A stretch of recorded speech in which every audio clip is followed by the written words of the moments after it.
amb què es publica en un i què es publica en l'altre. Sí. Que si no, no anem a l'hora.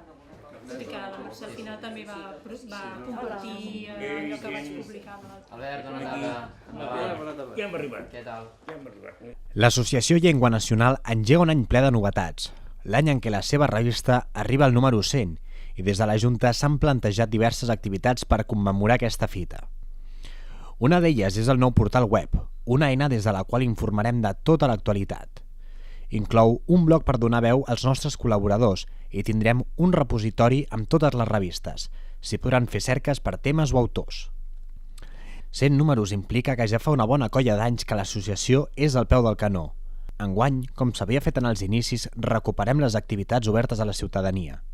Ho farem amb el cicle Parlem-ne, unes taules rodones centrades en temes d'actualitat relacionades amb la llengua. Sabeu una cosa? L'Associació Llengua Nacional ja té 25 anys d'història i cada trimestre publica una revista. Enguany, al setembre, arribarem al número 100 d'aquesta revista i amb el motiu d'això volem fer un gran acte, la farem grossa. I en aquest acte hi volem convidar personalitats i entitats del món de la llengua i de la cultura en general. I a més, volem preparar un número especial. I precisament amb motiu d'aquesta fita històrica, que és l'assoliment dels 25 anys de l'associació, s'ha procedit a renovar la junta directiva.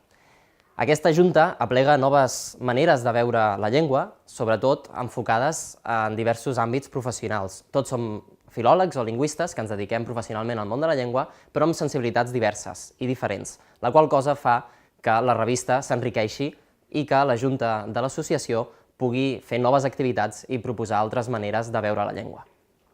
La revista Llengua Nacional va néixer ara fa 25 anys i amb el nou equip s'ha format per dirigir-la, em sembla, té 25 anys més de vida assegurada.